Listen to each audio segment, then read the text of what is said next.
So with the checkout and check-in terminology, we can now look at how we actually save documents into M files and how do we work with M files on a day-to-day basis. So saving, editing, searching, and sharing documents among people. So the first thing we're going to do is look at saving a document. There are 5 ways that we can do this. The first one being the right-click a file and add to M files. So if you right-click the document, you can go down the list to add to M files, and then a metadata card window will come up where you describe what your document is and hit create. The other option is to use a few of the Windows commands. So you can do a copy-paste into M files, drag and drop. If you have the document open in the application, so like Word, Excel, PDF, AutoCAD, whatever you're working with, you can do a file save as into M files. And also with the Office applications, so Word, Excel, PowerPoint, and AutoCAD, you can use the M files application add-on where there's also an option to do a save to M files.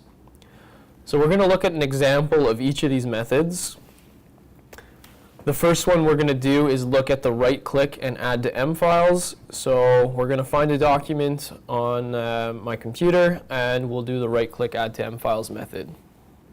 Okay, so if we look for the document, we can find a document that we're working with. So let's do this site plan for Finley Creek. If we right-click that document, go to add to M files,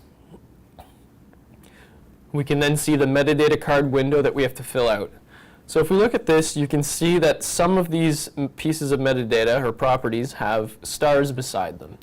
This means that those fields are mandatory fields. So the username that we're going to be dealing with is always going to be populated automatically, so you never have to worry about that one. The only field that you have to fill in is the file name, the name or title, or the document and the document type. So we know we're saving a site plan right now for Finley Creek.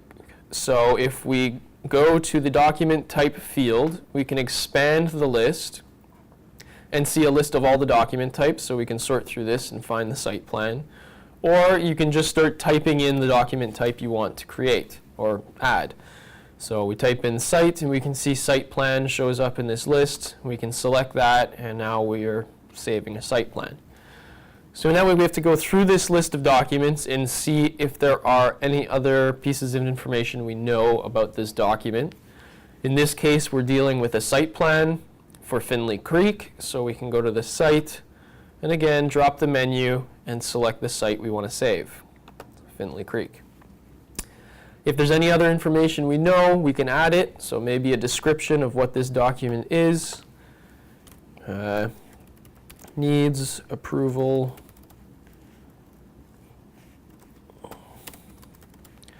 This is just for training.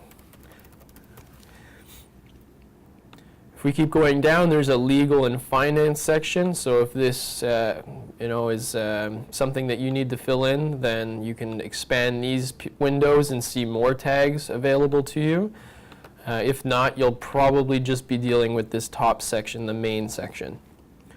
So if we're done filling in all this information, we hit create, and the file is now added to M files. So if we open up M files, you can see in the recently accessed, here's that file that we just added to M files. We can click that, look at the metadata, and we can see all the different tags that we've added at this time. There's also a little comment section up here. So if you hit this bubble at the top, you can write a comment in for that document. So maybe you saved it in and you need somebody to approve a certain section of the document, so you could just add a little comment and say, need approval on page 33. Hit save, and you can now see that bubble went up to a 1, so we know there's a comment in there. It shows who made it and at what time. So that might be a nice way for you to let people know what you need done to that document.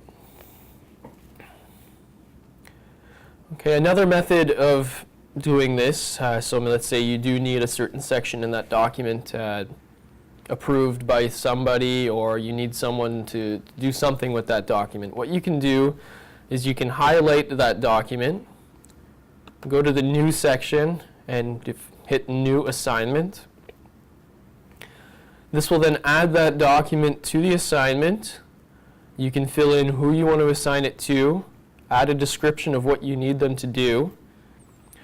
Once you hit Create, this is going to send an email notification to that user with a link to the document and the assignment description that you had sent to them. So that's another way of getting information to somebody that you need and pinpointing what you need them to do. Okay, with assignments, if we did create this assignment, there is the view called Assign to Me.